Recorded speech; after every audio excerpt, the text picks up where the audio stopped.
Between 1 in 5 Canadians gets a cold sore every year, and the painful and embarrassing fever blisters can be a real challenge to treat.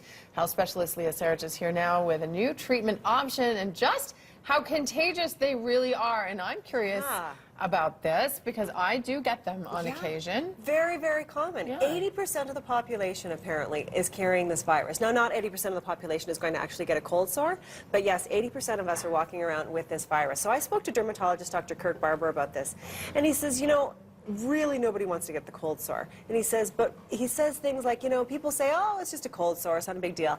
When in fact he's saying, actually, it is a big deal. This is in fact a viral infection of the skin. Cold sore is infectious. Now, in theory, it's infectious until the crust or scab falls off. In practice, it's probably most infectious in the first 24 to 48 hours. So when you get that open cold sore, that's infectious. Oh. And he says, you know, we just don't realize how infectious. So he told me this wonderful example of how he had a mom in his office, a young mom, and she had young children. She had a cold sore on her lip, and she bent over to give her child a kiss on the cheek. She knew enough not to kiss them on the lips, but he said, don't even kiss them on the cheek. He said, because it's an infection of the skin, so you can kiss them on the cheek, then that virus is going to travel along that nerve route, live in the skin, and then come out on the lip as it's triggered. Okay. Yeah. So this is really important to know. It's really important to know that this is a skin infection, so hands off all over the place. You know, not a good idea. So as I mentioned, the virus lives on the nerve, and it hangs out basically in that nerve root, that's sort of up around the jaw, hangs out in there, and then it's brought to the surface by various triggers. And he says it's really important to know what your triggers are.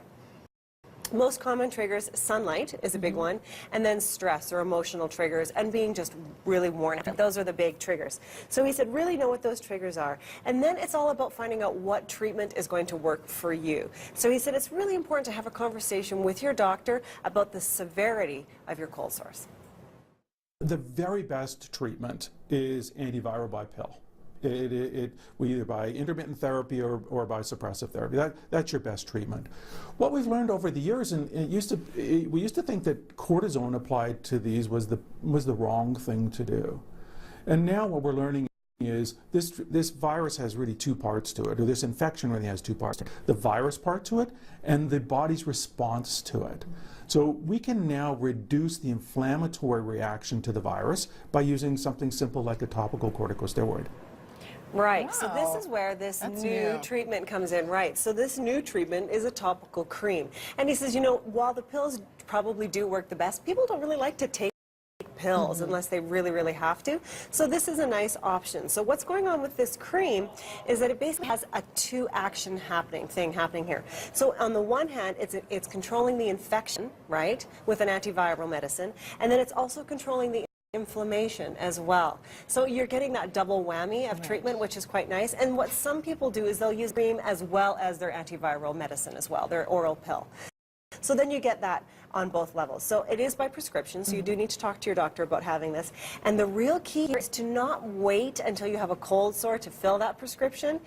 You know, Dr. Barber's saying get that prescription filled right away so it's in your house so you can start using it as soon as you feel that burning, tingling sensation. That's when it's going to be the most effective. Did he say anything about the over-the-counter options? Because there are so many There are available. so many. And he said, you know what, actually they do work. And the science shows that they do work. They may not work as well as a prescription cream, but they do work. So there is some benefit there. And then also something to consider on the natural side of things, lysine. Lysine does work for some people. He says there's not a lot of science to back it up, but for some people it really works. So the trigger here, the key is really finding out what works for you and then using it. And don't kiss anybody. That's right. It is very, very contagious. More of the story, more on your blog. Absolutely. breakfasttelevision.ca